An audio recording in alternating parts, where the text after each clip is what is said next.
केंद्रीय मंत्री व गुड़गांव से भाजपा प्रत्याशी राव इंद्रजीत सिंह कल जिला नूंह के कार्यकर्ता सम्मेलन में पहुंचे, जहां पार्टी के कई वरिष्ठ नेताओं ने उनका जोर शोर से स्वागत किया और इस कार्यक्रम में कार्यकर्ताओं ने मेवात जिले से अधिक वोट दिलाने का भरोसा दिलाया। वहीं बीजेपी प्रत्याशी ने भी कार्यकर्ताओं व इलाके के लोगों का पूरा मान सम्मान रखने की बात कही। इस मौके पर चौधरी इंद्रजीत सिंह ने बताया कि मेवात से उनका ताल्लुक पुराना है, साथ ही उन्होंने मेवात से जुड़ी कई यादें भी ताज़ा की। इस अवसर पर भाजपा के वरिष्ठ नेता चौधरी जाकिर हुसैन, नरेंद्र पटेल, नसीम अहमद, हबीब हवन नगर, जाहिद भाई, जान मोहम्मद व निशा सैन इत्यादि मौजूद रहे।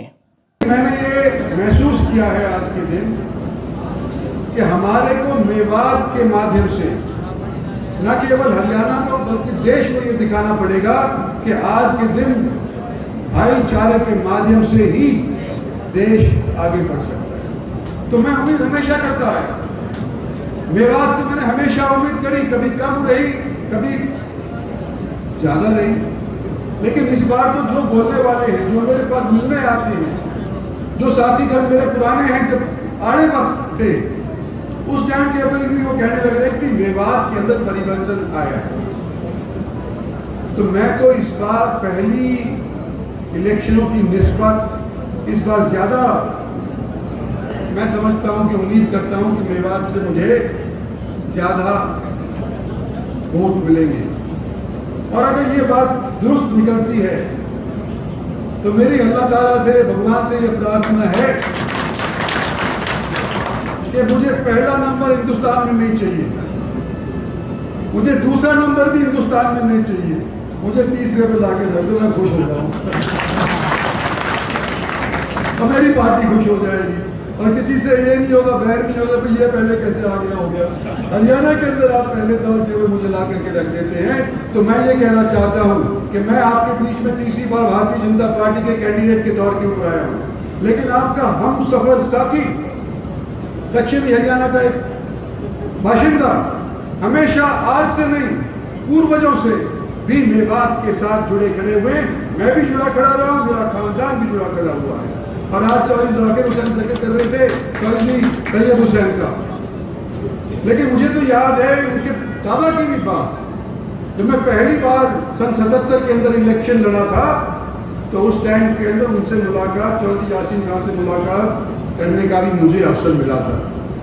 आज मैं ये चाहता हूं कि जिस तरह से आपने यहाँ के हमारे नेताओं को जो स्टेज के ऊपर बैठे हैं समय समय के ऊपर मौका दिया है, किसी को जिला परिषद का सदस्य बनाया है, किसी को प्रधान बनाया है, किसी को एमएलए बनाया है, तो किसी को और बड़े ओहदे के ऊपर मंत्री बनाया है। आपकी वोटों से बनकर के ही तो ये बने हैं ना। मैं भी आपकी वोटों से यहाँ से जीत करके जाना चाहता हूँ। मेरा ये छठा इलेक्शन लोकसभा का है। पिछले बार अगर मैं मेवात से हारा भी था तो फिर भी जीत करके गया था, क्योंकि गुड़गांव बराबर कर देता है। लेकिन मेरे दिल के अंदर ये मुराद रह गई और ये ख्वाहिश मेरे दिल के अंदर जब तक रहेगी जब तक मेवात से मैं जीत करके नहीं निकलूंगा। हो सकता है ये मेरा आखिरी इलेक्शन हो, 74 साल का आज के दिन होने जा रहा हूं मैं, लेकिन इतने लंबे अरसे से लोगों ने मुझे चुना है और मैंने लोगों की दी हुई ताकत को अपने निजी इस्तेमाल के लिए कभी नहीं किया और आज भी नहीं करूंगा।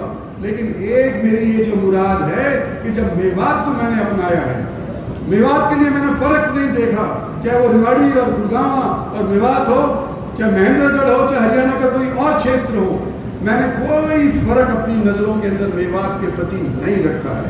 तो इस बार मैं ये दिल से उम्मीद कर रहा हूं कि जिस तरह से आपने मुझे आश्वस्त कराया है, जिस तरह से आपके नेताओं ने मुझे आश्वस्त कराया है कि इस बार मेवात भी मुझे निराश नहीं करेगा और मुझे यहाँ से जिता करके भेजेगा,